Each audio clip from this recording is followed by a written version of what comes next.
So now let us start off this canal and the park connector. This park connector here directly connects us to the Bukit Panjang neighborhood park.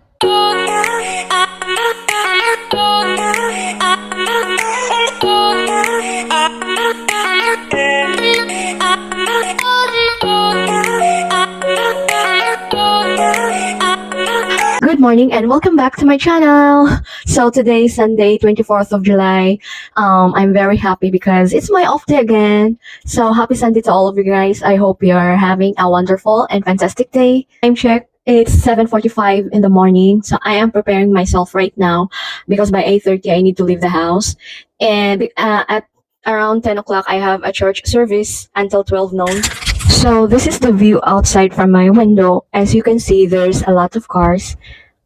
See, then actually this is the car park area and it's located at the back side of our house. In today's video guys, I just want to show you the place where I live, and I'm sure you will love this because this place is very calm and peaceful.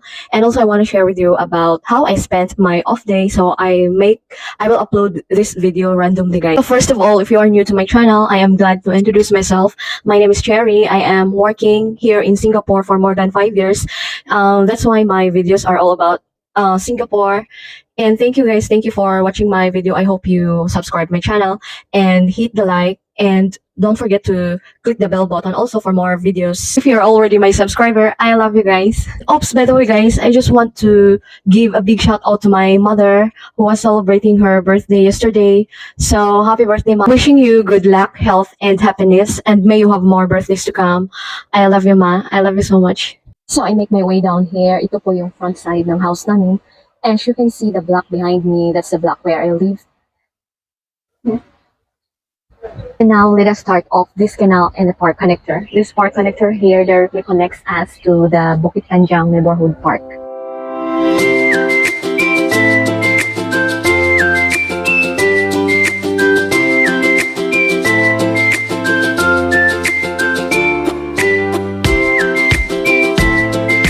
As you can see the canal, it serves to collect the rainwater from the surrounding area to alleviate the possibility of flooding during heavy rains, and the water goes down directly to Pangswapan.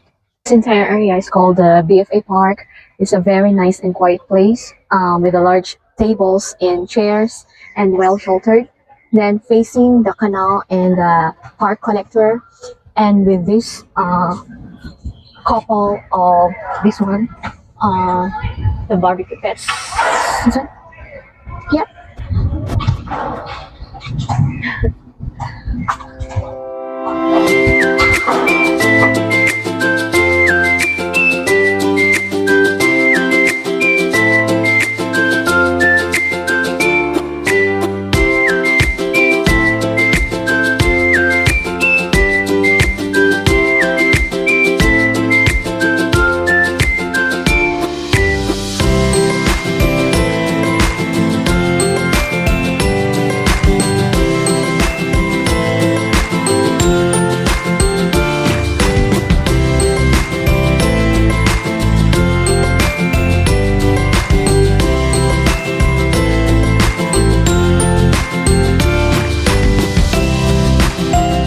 Here is the fitness corner, so you can do exercise like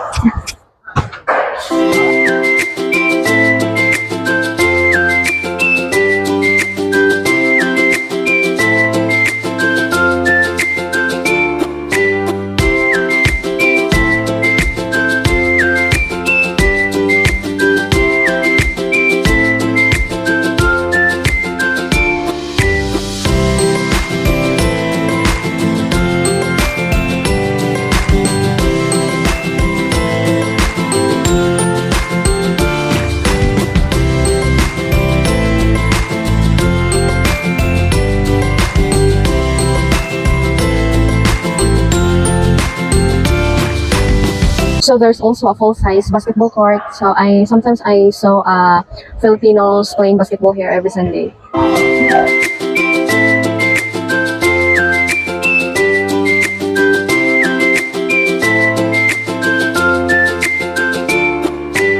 Right behind the basketball court is a large event hall, and it has its own public restroom, which is very convenient to people.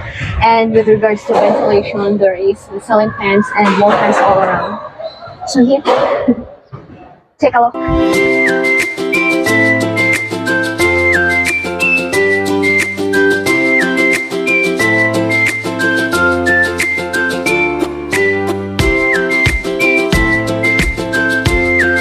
This is the entire area of my place, so residents here can do their morning walks, exercise, run, or just cycling along.